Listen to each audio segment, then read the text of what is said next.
Bismillahirrahmanirrahim. Assalamualaikum warahmatullahi wabarakatuh. Innal hamdalillah nahmaduhu wa nasta'inuhu wa nastaghfiruh wa na'udzu billahi min syururi anfusina wa min sayyiati a'malina. Man yahdihillahu fala mudhillalah wa man yudlil fala hadiyalah. Asyhadu an la ilaha illallah wahdahu la syarikalah wa asyhadu anna Muhammadan abduhu wa rasuluhu alladzi la nabiyya ba'dah. Qala Allah ta'ala fi kitabil karim, ya ayuhan nasu taqu rabbakum alladzi khalaqakum min nafsin wahidah wa khalaqa minha zawjaha wa batha minhuma rijalan katsiran wa nisaa'a wattaqullaha alladzi tasaaluna bihi wal arham innallaha kana 'alaikum raqiba. Amma ba'du. Alhamdulillah, puji dan syukur kita panjatkan kehadirat Allah Subhanahu wa taala, karena sampai saat ini Allah Subhanahu wa taala masih memberikan karunia kepada kita semua, nikmat iman, nikmat Islam, sehingga kita bisa berjumpa kembali melalui jalinan media sosial, YouTube, Facebook dan Instagram untuk berdiskusi tentang fikih muamalah. Salawat dan salam semoga senantiasa tercurah kepada junjungan kita Nabi besar Muhammad SAW, kepada para keluarganya, para sahabatnya, tabi'in, tabi'ut tabi'in, dan kita semua sebagai umatnya, yang semoga senantiasa istiqomah untuk meniti siratul mustaqim hingga yaumil kiamah. Pemirsa RCC yang dirahmati Allah Subhanahu wa taala, pada kesempatan yang berbahagia ini kita akan membahas sebuah tema yang berjudul membangun ekosistem pasar muslim di era digital. Karena saat ini kita sudah masuk di era revolusi industri 4.0. Jadi kita sudah harus melek dan kita harus beradaptasi dengan zaman yang serba pencet, zaman yang serba canggih seperti ini. Dan dalam Islam, ya, dalam ekonomi Islam kita kenal sebagai pasar, ya, atau ada istilah pasar. Maka pasar pun juga mengalami transformasi ke digital. Baik pemirsa yang dirahmati Allah Subhanahu wa taala, sebelum kita masuk ke pembahasan, saya akan menceritakan dulu tentang bagaimana Rasulullah SAW, kemudian sahabat Abdurrahman bin Auf radhiyallahu an menguasai pasar. Tapi yang pertama adalah dari sejarah Rasulullah SAW. Jadi ketika beliau berusia belasan tahun, Rasulullah SAW itu ikut dengan pamannya, yaitu Hamzah dan Abu Thalib, ya. Beliau ikut dengan pamannya, kemudian beliau membantu pamannya untuk jualan, untuk berniaga di pasar. Sehingga ketika beliau sudah mencapai usaha tertentu, sallallahu alaihi wasallam, beliau mencoba untuk usaha mandiri, atau beliau berusaha untuk berdagang, gitu ya. Nah, ketika itu mulailah beliau berdagang. Kira-kira mungkin usia 11 tahun beliau berdagang secara mandiri. Ketika itu Rasulullah SAW dikenal dengan sosok yang amin. Beliau adalah orang yang sangat terpercaya. Beliau adalah orang yang jujur. Beliau adalah orang yang supel. Beliau adalah orang yang dermawan, seperti itu, ya. Jadi keterkenalan beliau terkait dengan sifat-sifat dan akhlaknya itu sudah sangat luar biasa, gitu ya.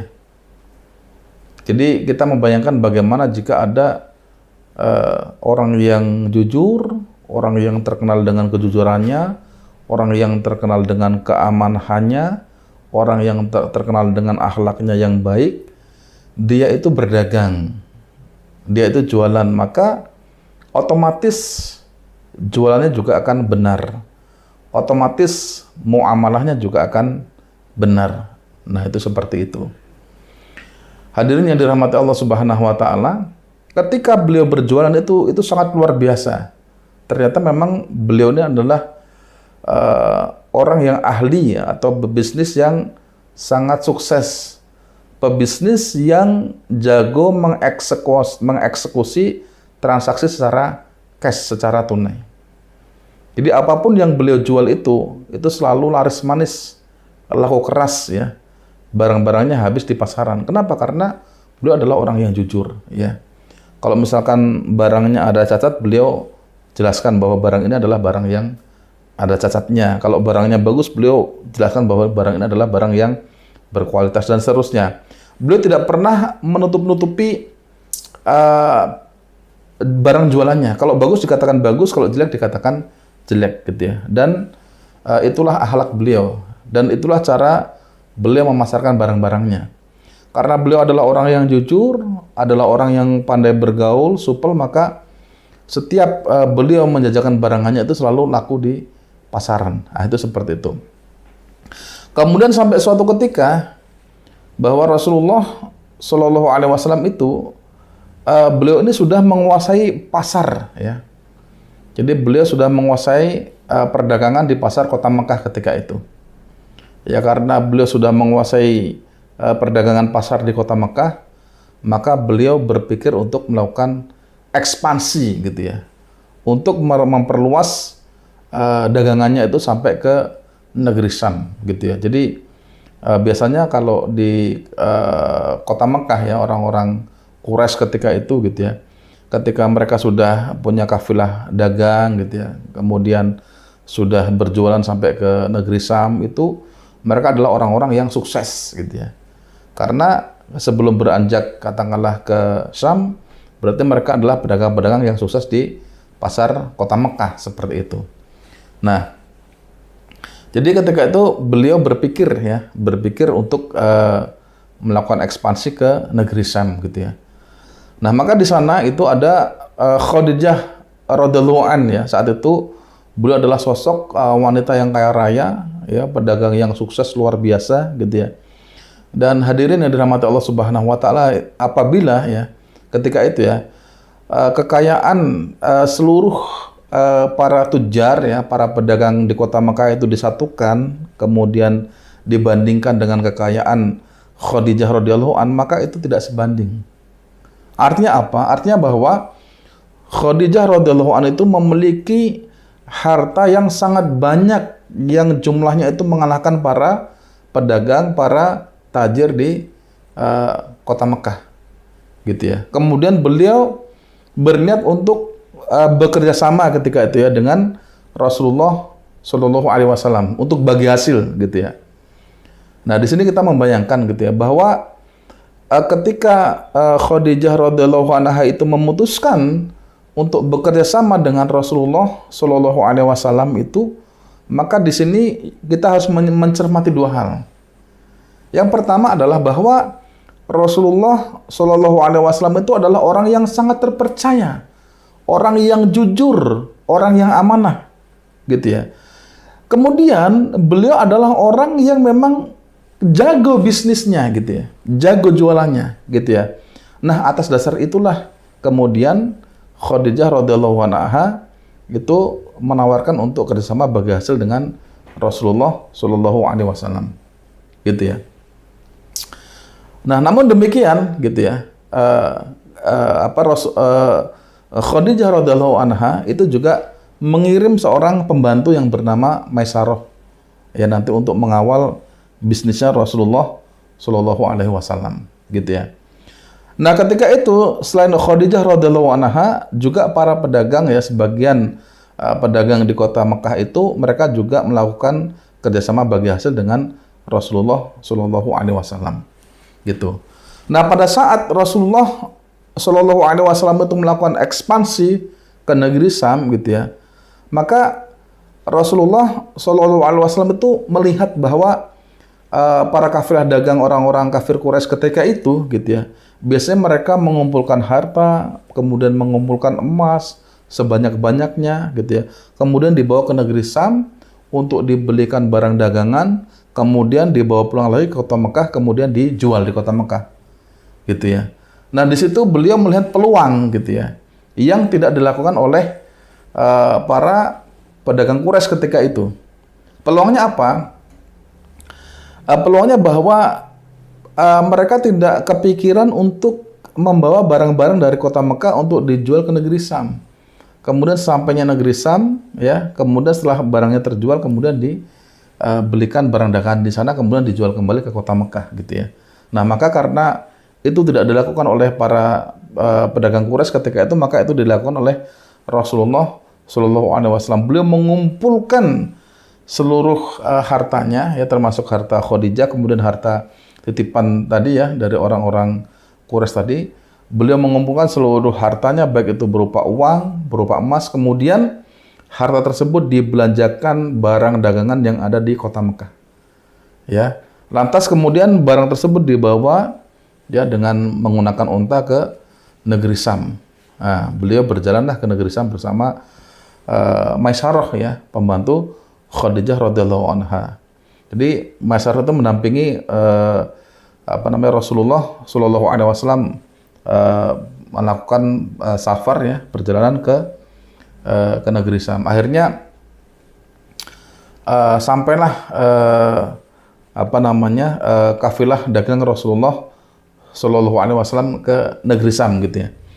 Nah, sesampainya di sana, gitu ya, sudah sampai di pasar, kemudian Rasulullah Shallallahu Alaihi Wasallam itu tidak langsung istirahat, gitu ya. Nah, ini hal yang berbeda dengan apa yang dilakukan oleh orang-orang pedagang Quraisy, gitu ya. Nah, biasanya kalau mereka itu pada saat mereka itu sampai di negeri Syam, mereka biasanya itu istirahat dulu, ya, mungkin bisa sampai 1 minggu, 2 minggu, gitu ya, hanya untuk mabuk-mabukan, gitu ya, untuk berzina. Nah, itu yang tidak dilakukan oleh Rasulullah Shallallahu Alaihi Wasallam. Jadi beliau itu betul-betul bersih hatinya, gitu ya, dan beliau itu terhindar dari kemaksiatan, gitu ya.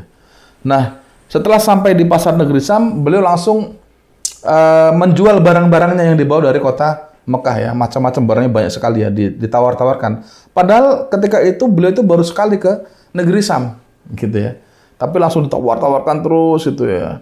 Ini harganya sekian, ini barangnya sekian nih, ya, seperti itu, gitu. Itu sampai akhirnya barang-barang tersebut habis terjual. Jadi seluruh barang dagangan yang dibawa oleh Rasulullah Shallallahu Alaihi Wasallam itu dari kota Mekah dijual ke negeri Syam itu semuanya barangnya habis terjual, gitu ya. Nah, ketika barang dagangan beliau itu habis terjual, maka modal yang tadinya dikumpulkan, ya, dari modal beliau sendiri, kemudian modal dari Khadijah radhiyallahu an, kemudian modal dari para pedagang Quraisy, gitu ya, maka akan semakin besar. Kenapa? Karena di situ modalnya sudah bercampur dengan keuntungan, gitu ya. Nah, itu seperti itu.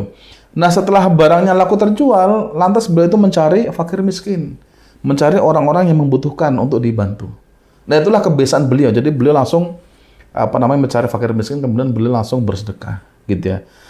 Nah, setelah selesai, ya, beliau kembali lagi ke pasar negeri Syam.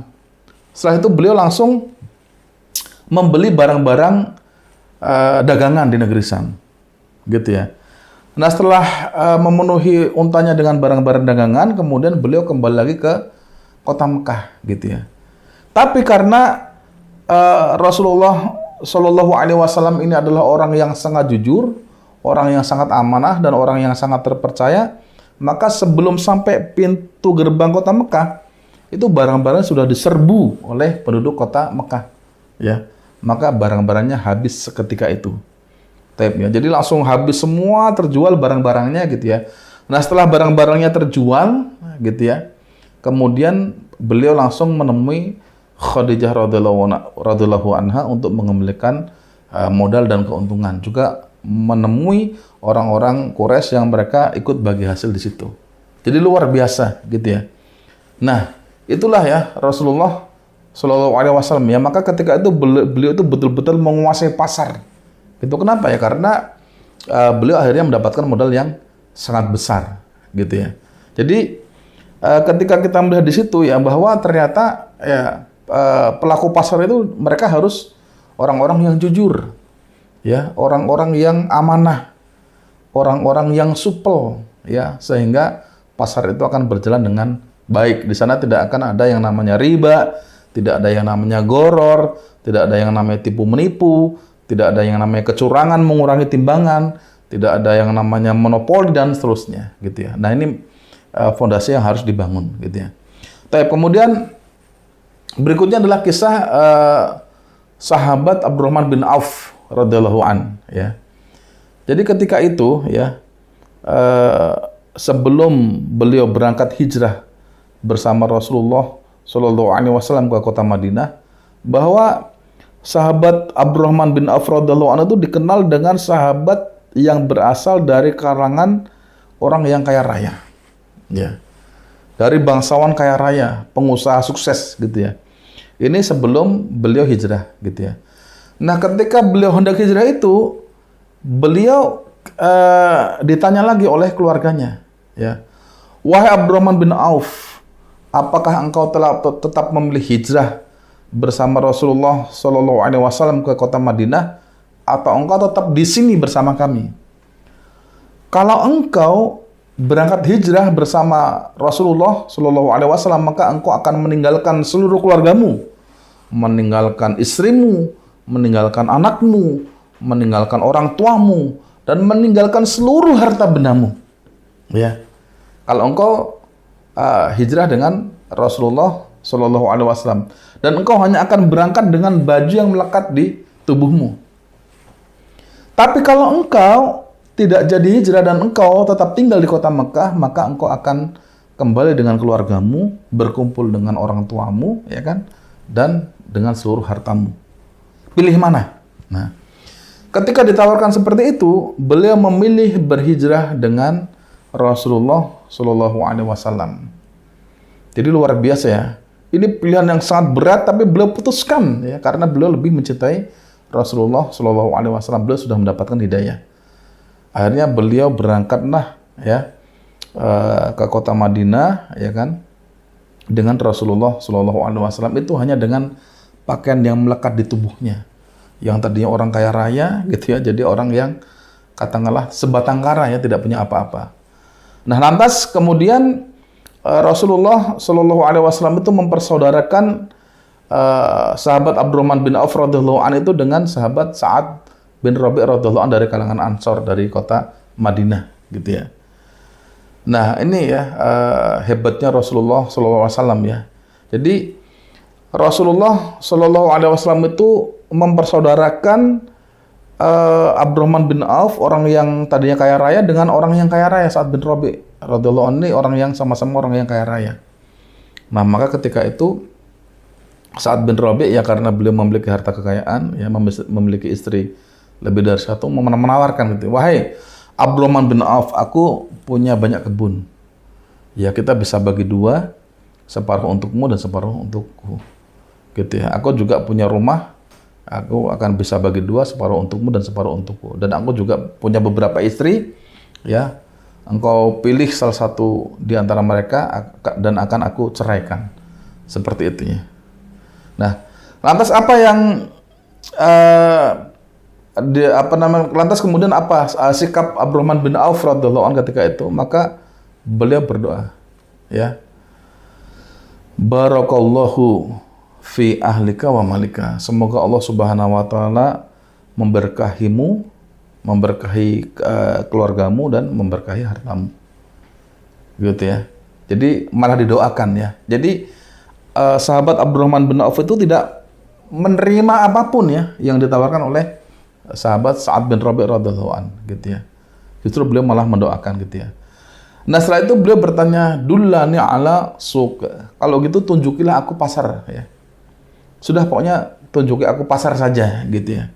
Nah, akhirnya ditunjuki pasar oleh sahabat Sa'ad bin Rabi' radhiyallahu anhu, akhirnya ditunjuki pasar. Nah, kemudian sahabat Abdurrahman bin Auf itu, beliau langsung pergi ke pasar, gitu ya. Nah, saat itu beliau karena tidak punya modal, ya kan, tidak punya uang segala macam, itu ditawarin oleh sahabat yang lain dari Ansor tuh, udah, ini antum anak utangin deh, gitu ya, biar antum bisa bisnis di pasar. Oh, enggak, aku tidak perlu modal, ya, tidak perlu utang. Nah, ini, ya, Ini luar biasa. Jadi pemirsa RCC yang dirahmati Allah Subhanahu wa taala, inilah orang yang ahli ya. Jadi kalau orang bisnis, orang ahli bisnis itu dia tidak perlu utang ya. Tidak perlu modal dari utang ya. Cukup ditunjuki di mana pasar. Nah, itu seperti itu. Ya. Terkadang kalau kita kan sudah bikin konsep, perencanaan apa segala macam. Setelah itu berhasil, baru kita bingung, waduh ini kita modalnya dari mana ya? Baru kita mencari-cari investor. Nah, ini berarti ini adalah ciri bahwa dia itu bukan orang yang ahli bisnis lah, seperti itu. Kalau orang ahli bisnis, dia tidak perlu utang ya. Modal itu bisa dia dapatkan dengan cara dia berbisnis gitu ya. Nah, ketika itu beliau langsung pergi ke pasar ya. Jadi perlu kita pahami bersama bahwa di kota Mekah, di kota Madinah ketika itu tidak ada pasar kaum muslimin. Adanya pasar Yahudi, karena memang kebanyakan orang-orang Madinah itu mereka adalah kerja di kebun ya. Mereka menanam kurma dan seterusnya gitu. Ahlinya mereka di di kebun lah, seperti itu. Nah, sementara orang-orang Quraisy ya itu ahlinya di dagang. Jadi rihlah mereka itu adalah dagang ya. Maka orang-orang yang di ring satu bersama Rasulullah Shallallahu Alaihi Wasallam itu mereka adalah kebanyakan pedagang ya, mulai dari Abu Bakar Siddiq radhiyallahu anhu, Umar bin Khattab gitu ya, Abdurrahman bin Auf dan seterusnya, Utsman bin Affan, itu mereka adalah para pedagang gitu ya. Nah, hikmahnya apa? Hadirin yang dirahmati Allah Subhanahu wa taala.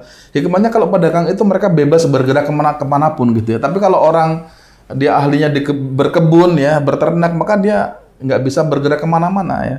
Yang berternak pasti dia harus menjaga hewan ternaknya. Yang berkebun ya kan ada masa mengkawinkan kurma dan segala macam. Nah, itu nggak bisa ditinggal gitu. Tapi kalau orang berdagang itu bebas, dia bisa kesana kemari gitu ya. Karena dimanapun dia sudah punya skill berdagang. Nah, ketika itu ya, Abdurrahman bin Auf itu pergi ke pasar, kemudian beliau menjadi samsaroh ya. Kalau sekarang kita sebut kita bilang dengan makelar lah gitu ya. Jadi beliau menjadi makelar ya kan, menjualkan barang-barang orang lain, kemudian waktu itu mendapatkan upah. Ya, jadi waktu itu beliau mendapatkan upah berupa minyak samin ya dan akid atau susu yang dikeringkan lah, kira-kira begitu ya. Jadi gitu ya. Nah, itu. Nah, kemudian ketika beliau sudah mendapatkan samin, minyak akid, minyak samin, kemudian susu yang dikeringkan itu, kemudian hari-hari berikutnya beliau sudah bisa mengumpulkan emas ya, bisa mengumpulkan emas. Kemudian akhirnya beliau menikah dengan wanita Ansor ketika itu, dengan emas yang beliau dapat dari apa yang diusahakan dari dagang tersebut gitu. Jadi subhanallah ya, ketika itu orang ketika merasa sudah ada mahar, ya sudah bismillah menikah gitu ya. Kalau kita kan kadang sudah punya ini, punya itu, tapi kita masih belum berani untuk memutuskan untuk menikah gitu ya. Jadi ketika itu langsung menikah. Nah, maka ketika itu Rasulullah Shallallahu Alaihi Wasallam itu ya pagi-pagi yang melihat sahabat Abdurrahman bin Auf gitu. Wahai Abdurrahman bin Auf ya, aku melihatmu sangat rapi sekali ya, rambutnya segala macam seperti itu ya. Ya, kemudian beliau menjawab, wahai Rasulullah, tadi malam aku menikah dengan wanita Ansor ya. Kemudian aku memberikan mahar berupa emas ya, walaupun kecil gitu, seperti itu. Nah, maka ketika itu Rasulullah Shallallahu Alaihi Wasallam langsung bersabda, aulim walau bisa gitu ya. Kalau begitu ya walimah lah, walaupun dengan memotong seekor kambing, kemudian akhirnya diselenggarakan walimah dan seterusnya gitu ya. Nah, taib ya. Hadirin yang dirahmati Allah Subhanahu wa taala gitu ya. Kemudian ketika itu akhirnya beliau berdagang segala macam gitu ya. Kemudian di situ ada prinsip-prinsip yang sangat luar biasa gitu ya. Nah, di antara prinsip beliau yang terkenal itu adalah mabi'tu dainan gitu ya. Aku tidak menjual barang kecuali dengan cash gitu ya. Jadi beliau itu kalau jualan cash. Kalau orang mau beli barangnya dia, ya cash nih. Kalau antum mau beli barang antum harus cash. Ya, kalau kredit nggak bisa, anak nggak jualan barang dengan cara dikreditkan seperti itu, nggak ada gitu. Jadi cash gitu ya. Ya, ini luar biasa. Yang pertama tadi ya, kita ilmunya beliau adalah tidak menggunakan utang atau tidak menggunakan modal gitu ya, tapi dan beliau akhirnya jualan dengan cash gitu ya. Nah, akhirnya beliau jualan dengan secara cash gitu ya. Nah, teman-teman yang dirahmati Allah Subhanahu wa taala, apa pentingnya kita memahami konsep jual beli dengan cash itu? Yang pertama, jual beli yang kita laksanakan dengan cash itu artinya kita mendudukan fungsi uang itu dia hanya sebagai alat tukar saja, ya. Kalau kita jual beli, ya kan, secara kredit, maka lama-lama uang itu akan berkuasa, gitu ya. Maka harga-harga itu akan menjadi mahal. Tapi kalau kita jual beli dengan cash itu, maka barang-barang itu akan menjadi murah, gitu ya. Nah, kalau sampai detik ini ya, transaksi di pasar itu diterapkan, maka insya Allah ekonomi sebuah negara atau dunia itu tidak akan roboh. Tapi karena saat ini kita sudah melaksanakan jual beli secara kredit, maka akhirnya banyak pasar-pasar yang roboh. Nah, itu seperti itu ya. Baik. Nah, kemudian berikutnya ya, yang kita ambil pelajaran dari beliau gitu ya, bahwa beliau itu adalah orang yang sangat mensyukuri keuntungan walaupun sedikit. Gitu ya. Beliau itu sangat mensyukuri keuntungan walaupun sedikit. Jadi walaupun sedikit itu untung, itu sangat disyukuri. Nah, itu ya. Nah, itu seperti itu gitu ya. Sampai akhirnya beliau dagang, kemudian akhirnya sukses gitu ya, dan hartanya berlimpah ruah. Tetapi kita lihat juga beliau infaknya juga luar biasa gitu ya. Beliau menginfakkan 900 ekor unta gitu ya, 700 ekor kuda lengkap dengan alas dan pelanannya gitu ya. Dan ketika waktu di masa perang itu beliau menginfakkan 900 ekor unta itu ya. Itu kalau dengan itu kan dengan barang makanan gitu ya. Itu satu unta itu kira-kira memuat sekitar 4 kintal gitu ya. Nah, itu luar biasa. Kalau 900 ekor unta itu berapa gitu ya. Kemudian beliau menginfakkan emas 1 peti dan seterusnya gitu ya. Ini luar biasa gitu ya. Jadi kekayaan sahabat Abdurrahman bin Auf itu luar biasa gitu ya. Sehingga ketika itu ya, sepertiga penduduk kota Mekah itu dibebaskan utangnya. Sepertiga penduduk kota Madinah ya, sepertiga penduduk kota Madinah itu dibebaskan utangnya, sepertiga penduduk kota Madinah itu diutangin sama dia, kemudian sepertiga penduduk kota Madinah itu disedekahin sama dia. Itu luar biasa, gitu ya. Nah, thayyib ya. Jadi dengan dua kisah ini kita melihat bahwa yang pertama, Rasulullah Shallallahu Alaihi Wasallam itu menguasai pasar di kota Mekah, kemudian sahabat Abdurrahman bin Auf itu menguasai pasar di kota Madinah gitu ya. Bahkan ketika sahabat Abdurrahman bin Auf itu membuka pasar di kota Madinah, maka pasar orang-orang Yahudi itu tutup. Nah, itu luar biasanya ya. Kenapa? Karena pasar kaum muslimin ini ya, ini pasar yang betul-betul bagus ya. Ya, di sana tidak ada riba, tidak ada goror, tidak ada maisir, tidak ada tipu menipu ya kan, tidak ada monopoli barang, tidak ada suap menyuap dan seterusnya ya. Maka ini hasilnya itu luar biasa ya. Pasar di tangan kaum muslimin itu luar biasa gitu ya. Nah, mengapa kaum muslimin membutuhkan pasar ya? Karena kaum muslimin ini memiliki kebutuhan yang sangat banyak ya. Bayangkan kalau misalkan sekarang kita di Indonesia gitu ya. Kita sekarang tinggal di Indonesia yang mayoritas penduduknya itu adalah kaum muslimin gitu ya. Tapi pertanyaannya adalah, siapa yang menguasai pasar? Apakah muslim atau non muslim? Yang menguasai pasar itu non muslim. Nah, ini yang kemudian menjadi masalah gitu ya. Kalau yang menguasai pasar itu adalah kaum muslimin ya, maka kebutuhan kaum muslimin ini akan tercukupi ya. Ya, karena kalau kita bicara kebutuhan pokok itu kan banyak sekali gitu kan, mulai dari sandang, pangan, papan gitu ya. Kalau itu semuanya ya, kebutuhan dasar itu dikuasai oleh kaum muslimin ya, maka akan terpenuhi kebutuhannya gitu ya. Dan maka perekonomian itu akan betul-betul mensejahterakan gitu ya. Orang yang kaya ya kan, orang yang katakanlah berlebih hartanya, dia akan membayar zakat ya kan. Maka orang fakir, orang miskin akan tersantuni seperti itu. Ya, angka pengangguran ya akan turun, angka kemiskinan akan turun gitu ya. Nah, thayyib ya, ini adalah mukadimah tadi ya, kita menjelaskan bahwa bagaimana ketika itu Rasulullah Shallallahu Alaihi Wasallam dan sahabat Abdurrahman bin Auf itu menguasai pasar. Nah, kemudian sekarang pertanyaannya, bagaimana kita membangun ekosistem pasar ya, pasar muslim di era digital. Jadi hadirin yang dirahmati Allah Subhanahu Wa Taala, bahwa di era digital ini sesungguhnya gitu ya, kita banyak sekali dimudahkan oleh teknologi ya, oleh teknologi yang sangat canggih gitu ya. Sekarang zaman serba pencet ya, pasang aplikasi serba pencet, kita sudah terhubung, terkoneksi gitu ya dengan banyak orang gitu ya. Maka Di sini adalah kesempatan bagi kita ini untuk membangun ekosistem pasar kaum muslimin, ya terutama di Indonesia, gitu ya. Kenapa? Karena kaum muslimin di Indonesia sepakat gitu ya bahwa riba itu haram, fatwanya jelas, ya kan? Bahwa tipu menipu, kezaliman dan segala macam itu adalah haram, gitu ya. Nah, maka yang perlu kita pahami bersama ya bahwa kita harus betul-betul menghindari dari seluruh transaksi yang itu mengandung keharaman. Nah, itu seperti itu. Gitu ya. Nah, kemudian yang kedua gitu ya, bahwa kalau dulu akses permodalan gitu ya, kita dengan masing-masing kita terpisah gitu, tidak berkolaborasi, itu maka modal kita itu sedikit. Tapi kalau kita berkolaborasi ya, kita terhubung dengan misalkan bagian perusahaan yang memproduksi bahan mentah menjadi bahan jadi itu kan bisa punya akses ya dengan kaum muslimin ya. Kalau sedikit kita bisa saling urunan seperti itu, dan itu akan membentuk pasar yang sangat luar biasa gitu ya.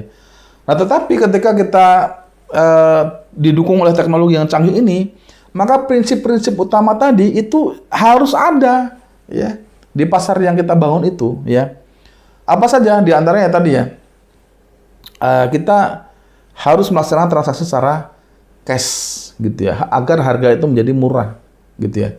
Jadi jangan menggunakan, justru kebalikannya. Kalau sekarang kan kita lihat bahwa kaum muslimin ya atau pasar-pasar yang di era digital ini kan kebanyakan menawarkan tadi ya utang apa segala macam. Nah, ini kita bangun sebaliknya ya. Jadi di pasar kaum muslimin ini tidak ada yang namanya utang piutang ya.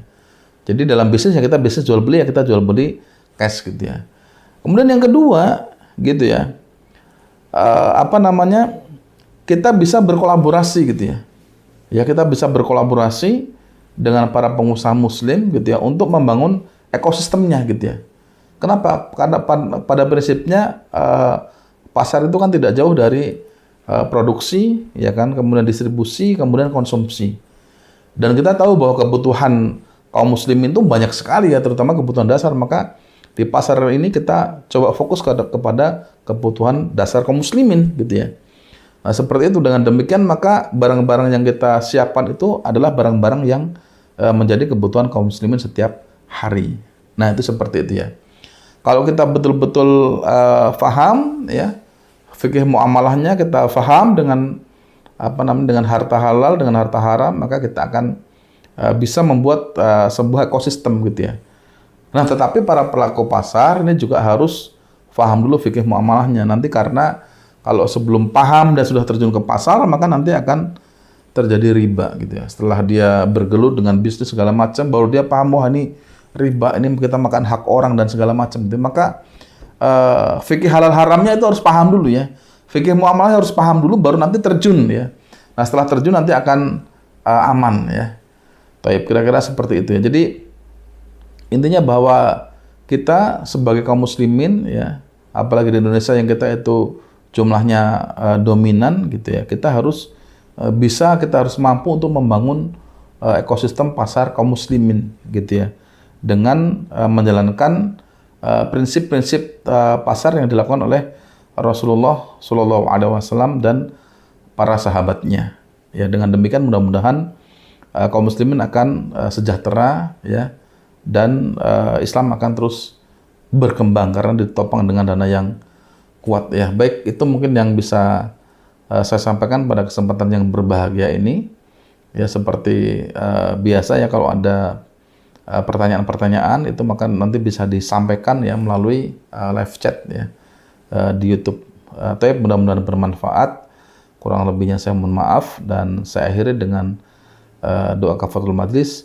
Subhanaka Allahumma wa bihamdika asyhadu an la ilaha illa anta astaghfiruka wa atubu ilaik. Wassalamualaikum warahmatullahi wabarakatuh.